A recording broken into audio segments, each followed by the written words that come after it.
If you go around to other parts of the United States and Canada, and even in other parts of the world, there's mounds like this. They're very sacred places. They have lots of ancient knowledge, ancient sorts of medicine around it. We really wanted a way to tell people about the rich cultural heritage of this valley, Cherokee history in the valley, as well as non-Cherokee history in the valley. The history of this area is deep. We formed to conserve the waters, forest, farms, and heritage of the upper Little Tennessee River Valley. So forever, our board and our previous executive director was interested in trying to conserve heritage as well as trying to conserve our natural resources. For me, the significance of that mound simply lies in the fact that, you know, it's a reminder, it's a 1,000-year-old reminder of how long people have inhabited this valley. There's a heritage tourism project here that people will come from far, far away to hear and to see. But we did have kind of a pie in the sky idea that having the relationship we did with the Cherokee, that we could maybe make a difference for the town of Franklin, their economy, as well as bringing honor to that mound and heritage tourism and strengthening the relationship between the Cherokee people and the town of Franklin people. The mound's surroundings don't do it justice, and there's so many opportunities to tell that story.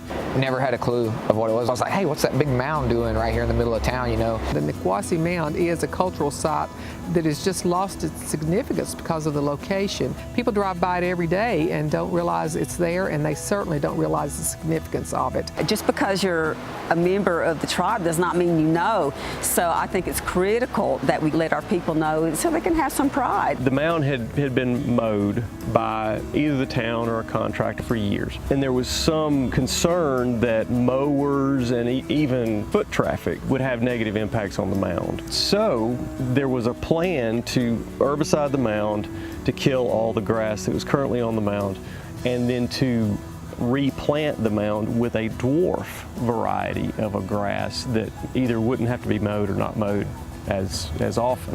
The town didn't consult the tribe when the mound was herbicided and turned brown. It took a lot of people by surprise, and folks at the tribe were most concerned about that. Even prior to the herbicide on the mound, there wasn't a lot of communication between the two groups. There's always going to be challenges of values, of communication, of vision, of leaders, of hidden agendas. So it can be a challenge. It was an unfortunate incident that got blown out of proportion between the political leaderships. We realized who's going to do reconciliation between the town of Franklin and the Eastern Band if the land trust doesn't step up and do it. And there was no one to take that role, and so we felt like we were the perfect ones to do it. And our job was to get real with each other. We want to be just about people coming together in partnership, address the issues from a community level, understand the history, understand that mistakes are made, and then move on. The way the town feels now, I think, and the Cherokee, I think we've come together on this, and hopefully controversy is a thing of the past. We went forward with this reconciliation, really just relationship building, just introducing those folks to one another and getting them in a room to get to know one another, to learn more about the issues, to learn about each other's perspective on the issues, and to develop relationships, and then to think about, well, what's next? What can we do to make the situation better? When they brought us to the table, I thought, we can trust them. We know that it's for the greater good, because that's just the work that they do. There's a coalition that's been formed called the Mountain Partners, and they've taken the bull by the horns and really looked at, okay, if we can do this at this level, think of all the things that we could do at this level.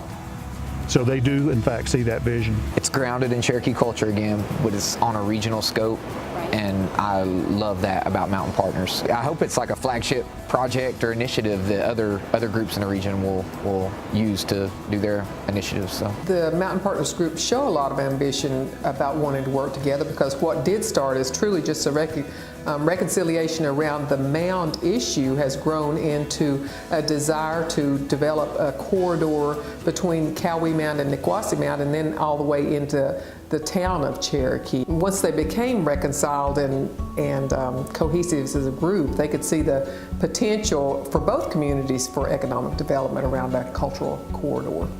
You've got politics, you've got economics, you've got history and culture, just all the different diverse opinions and perspectives on how we can partner on not just necessarily historical cultural things, but these economic initiatives, environmental preservation initiatives.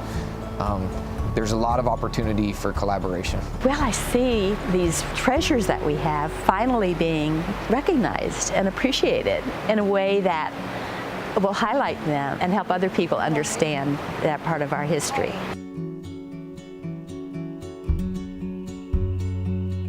So when there's an outside funder that sees the vision of something positive that needs to be done, it sends a strong message to both sides that, hey, let's get this thing resolved. Let's heal what needs to be healed. Let's come up with a plan that is going to benefit both communities. We've been told, even on a national level, that this project, this work is precedent-setting work. And without the Community Foundation, we wouldn't be here. And we think that'll bring honor to the mound. It'll help the economy of the town of Franklin as well as heritage tourism, which the tribe is very interested in. And it's just all kind of part of a package now. Mainspring had the vision and the courage to move forward, and Mountain Partners has really done a lot of heavy lifting, and this collaboration is inspiring. We're very excited about what work has been done, and we eagerly await news of future successes.